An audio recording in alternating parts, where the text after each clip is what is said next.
Magandang hapon sa inyo lahat. Ito po si Herbert Curia, author, promoter ng Bible Lights Promotions. Kakibat ang ating pananalig sa ating banal na Panginoon Diyos, banal na Panginoon sa Kristo at gabay ng paliwanagan ng Madala Santa Maria ay ating pong binabahagi sa inyo sa lingkong ito. Ang mensahe ng ating banal na Panginoon Diyos.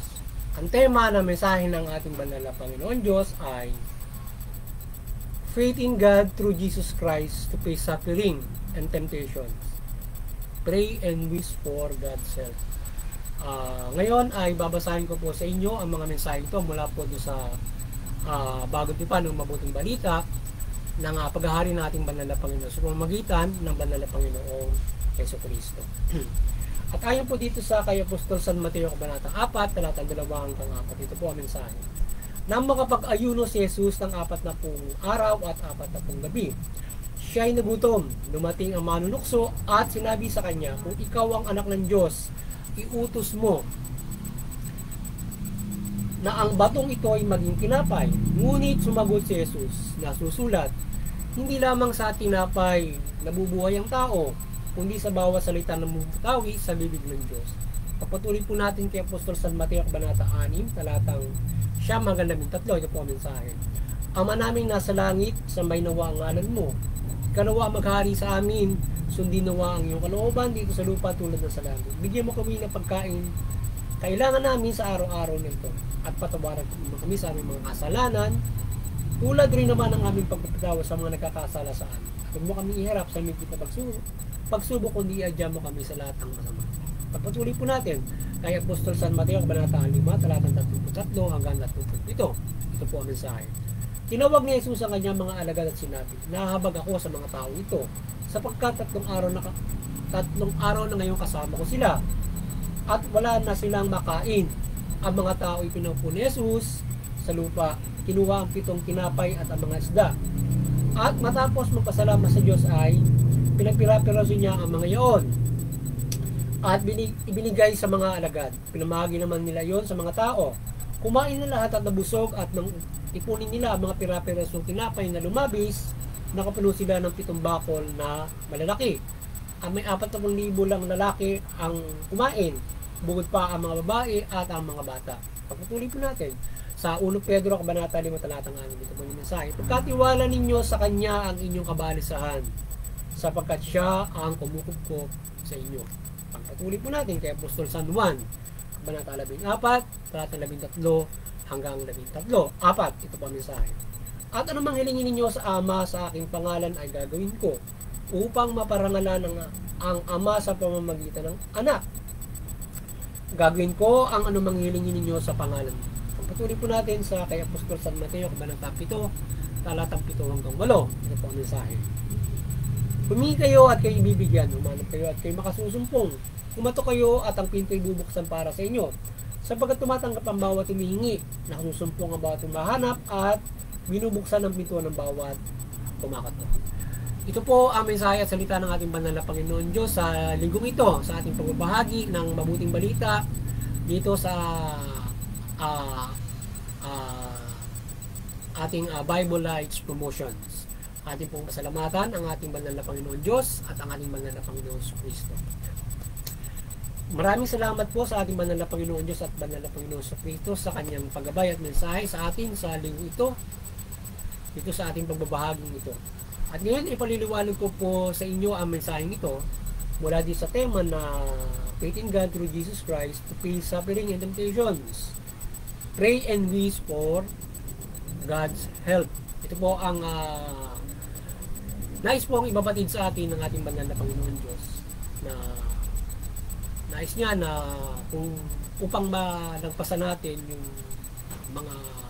mga kapighatian at mga tukso o anumang pagsubok na nararanasan natin sa pamumuhay na ito ay manampalataya tayo sa ating banal na Panginoon Diyos sa pamamagitan ng buntong anak at pagkasabuhay ng mabuting balita, yung kanyang niyag o kanyang tinurot isinagawa dito sa mabuting balita. Yan yung ating dapat na maging gabay at pamumuhay at pananalig para malagpasan natin yung temptations o yung sufferings o yung mga nararanasan natin na kabigatian sa buhay na ito. Partikular, halimbawa, yung kahirapan tayo ay nakararanas ng hunger, kagutuman, yan. Usually, yan yung nangyayari sa atin. So, huwag tayong mabalisa tungkol dyan sa mga bagay na yan. Isalig natin sa Diyos ang lahat ng yan at siya ang kukup sa atin.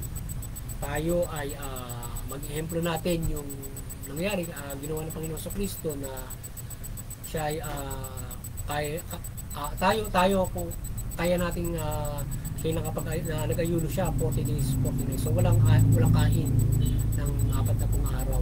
So nagutom siya. So within that tinutokso siya ng demonyo na siya ay gawing tinapay yung bato dahil nga sa kung anak nga siya ng Diyos, makapangyarihan siya para gawin yun. Pero hindi siya nagpauto dun sa demonyo, kundi pinagsabihan niya hindi lang sa tinapay na bubuhay ang tao, kundi sa bibig o salita ng Diyos o sa pamamagitan ng Diyos. So kaya tayo, kung tayo ay nakararanas ng hunger o ng mga pigatian, huwag tayo matukso doon sa nangyayari niya na makagawa tayo ng hindi mabuti para o anumang masama para tayo ay mabuhay. Sapagkat sa pamamagitan ng pananampalataya natin sa Diyos, yun ang magbibigay ng buhay sa atin, yung spiritual natin pananampalataya. At sa pamamagitan din ng pananampalataya natin sa Panginoon Diyos, siya ay magbibigay din sa atin ng biyaya sa atin kung tayo ay hihiling sa Kanya. Kagaya ng turo ng Panginoon sa Kristo na pananalangin, so andun na lahat. So idadalangin natin yung Our Father, so tayo ay hinihiling natin doon na tayo pagkalooban ng ating kakanin sa pang-araw-araw at iadya tayo sa mahigpit na pagsubok o tukso. So hindi na doon sa ating dyan sa pagpapailalim natin sa Diyos sa mga sa dasal na yan, tayo ay bibigyan ng ating pangangailangan natin at iadya tayo doon sa mga mahigpit na pagsubok na nadaranasan. Doon pa lamang sa dasal na yun ay yan ay napakalaking bagay na kapag pag-unayan natin sa Diyos at pananampalataya para tayo ay gabayan at pagkalooban ng pagpapala ng ating Diyos. So maharap natin yung mga bagay niya with our faith at doon sa direkta natin pananalangin with that prayer na tinuro sa atin ng Panginoon sa Kristo. So mananampalataya tayo sa Diyos mula Panginoong Yesu Kristo yan. At tayo ay malalampasan natin anumang hirap sa buhay yan. Kaya from our faith, bibigyan tayo ng buhay. And then, secondary, alam ng Diyos na siyempre kinakailangan mo supplemento ng yan. Ipagkakaloob sa iyo yan. So, kaya nga yung dasal na Our Father, andun na lahat. Kung tayo ay nagugutom, kung tayo ay nakakaranas ng mga great threats sa ating buhay, anong pagsubok. So, tayo i-adya ng Diyos doon. At magkakalooban tayo nung kakanin natin doon sa araw. So, tayo magpailalim sa Panginoon. At tayo na may sinasabi naman kung humiling tayo sa Panginoon Diyos, gagawin ng Panginoon sa Kristo yung tayo ay. Kaya pag dinalangin natin ng Our Father, gagawin ng Panginoon sa Kristo sa atin ang mga dalangin na yan. At tayo ay pagkalooban ng kakanin at magigyan tayo sa masama. Basta, huwag natin kalimutan yung dasal na yan o same like na dasal sa paglapit natin sa Panginoon Diyos kapag tayo ay sa pang-araw-araw natin pamumuhay. At huwag natin kalimutan yung pasasalamat na tayo ay may buhay at tayo nakapapananaw. So tayo pagkalooban ng iba yung pagkakataon at gabay para tayo at tayo pagkakalooban palagi ng kalakasan ng Panginoon Diyos sa pamumuhay na ito. Ayan. Kaya tayo lalo natin sasalig sa Kanya. Kakatiwala natin sapagkat tayo ay hindi tayo pumabayaan ng Panginoon Diyos kung tayo ilalapit sa Kanya. Kaya na sinasabi, tumingi kayo at tumano kayo at kayo ay pagbibigyan. So, ang Diyos naman ay nagsusugo. Halimbawa, meron siyang mga tao na pinaunlad. Meron siyang iba't ibang mga bagay na ginakagano sa Panginoon sa Kristo, nagimala siya ng pagkain doon sa mga nanampalataya sa Kanya. Hindi ka na patatagalin pa ng 40 days to 40 nights na magutom para mabigyan ka ng pagkain. Yung makita kanya na ikaw ay nanampalataya sa Kanya, 3 araw pa nga lang yun, nung maubusan ng pagkain. Ayaw niya, ang mahilo ka man lamang. So, nagimala siya para doon sa pagkain. So, kung ikaw ay mananampalataya sa Diyos, wala Panginoon sa Kristo, hindi ka pabayaan na mahilo man lamang at magutom. So, kaya kailangan mo na iba yung pananampalataya. At yun din ay magbibigay buhay sa iyo yung pananampalataya natin. Hindi lang pagkain, kundi ikaw ay ibubuhos niya. Bibigyan ka ng buhay. So, hindi lamang pagkain ikaw mabubuhay, meron nga kain ka ng kain, ayun, naka-blood, di ba? Sobrang sebo, di ba? Hindi lang puro kain yung bubuhay sa iyo. Yung pananampalataya. At tapos, bibigyan ka syempre, at alam naman ng Diyos, ginawa sa iyo yan, syempre alam niya na kailangan supplementawan yan. Ngayon, kung ikaw ay nagkakaroon ng ikaw sa buhay, may problema. Siguro, merong bagay na nagiging problema. Either pagkakamali mo, or pagkakamali ng iba. So, kung pagkakamali mo, kaya nga nandun sa dating paghihingi mo ng kapatawaran, so para ipagkaloob sa iyo ng Diyos yun, at bigyan ka ng pagkakataon through Christ. So, bibigyan ka ng pagkakataon through Christ para ibangon ka sa kalagayan mo, bigyan ka ng buhay, di ba? Kung may pananampalataya ka, kung gawin ng kapwa mo para magutom ka, babangon ka rin ng Panginoon Diyos, iadya ka nila no, para mabigyan ka ng pagpapala. So, mga ganun mga bagay. Kaya tayo ay huwag tayong mawala ng pag-asa sapagkat marami siyang kumbaga kagaya kay sinabi kay Eliat siya ay natatakot nun dahil lahat pinagpapatay na pati siya gustong patayin pero pagkala ako nag-iwan ako ng mga may pananampalataya pa so may mga Diyos ay kung mayroon man sa atin nakararanas ng ginawa tayo ng iba tayo nagkamali, mayroong iba na makatutulong sa atin ng ulat ng Panginoon Diyos at tayo naman ay maging gabayan ng mabuting balita nga upang sa riyan ang tayo maging buhay na hain at kung tayo ay napagpalain tayo matutulong sa matisay buhay na hain upang tulong sa kapwa.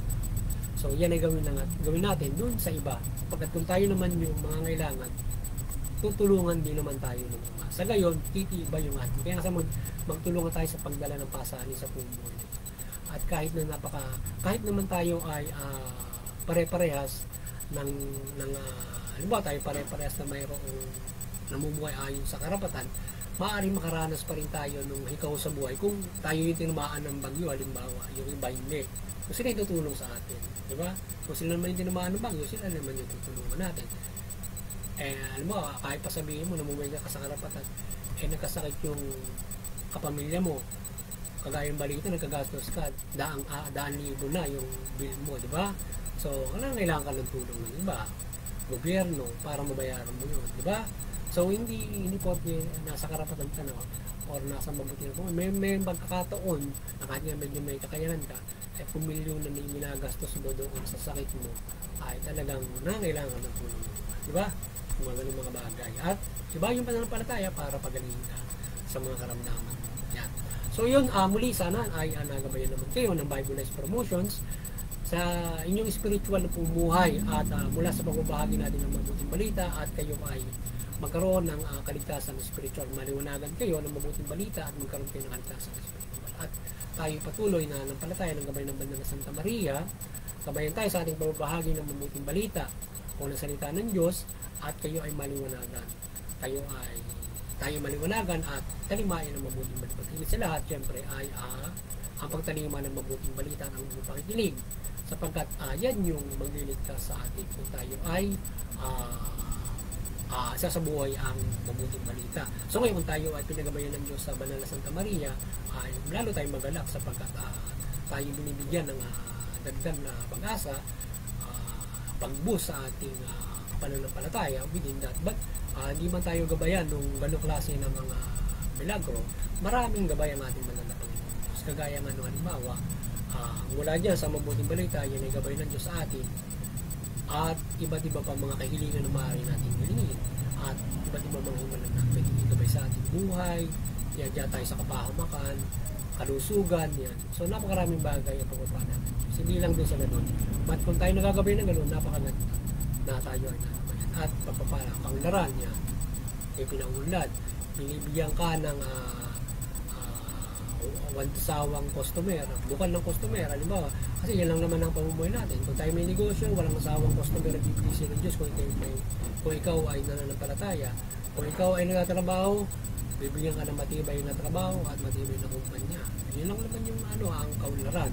So, dyan nabubuhay ang ating mga negosyo, ang ating mga pamumuhay. Yung magkaroon ka ng walang kawawa ang customer, bukal ng customer, kasi malaking pagpapala para kang binubuhusan ng pera din doon, di ba? Ikaw na ang susuko doon sa pagawa mo ng paraan, di ba? Mga ganun. So yun at Muli sana ay nagkaroon kayo ng malaking pag-asa sa inyong kaligtasan spiritual at mamuhay ayon sa mabuting balita. At doon sa interpretary, patuloy tayo magkaisa dyan at manuway natin ang ating mga reliyon. Sa gayon ay tayo ay magpapakayuran ng kapayapaan at pagtutulungan sa isa't isa. Mahigayat natin ang buong mundo at mabubus natin ang United Nations sa pagkakaisa ng mga bansa. At sa gayon ay maiiral yung kapayapaan sa buong mundo, baging sa mga lahi, mga iba't ibang paniniwala at mga pagkakaisa. Yan. Magkakaroon tayo ng buklod ng pagkakaisa, iba't ibang man ang paniniwala natin. Yan. So, doon sa CBCP Vatican Church, maliwanagan kayo ni Banal Santa Maria.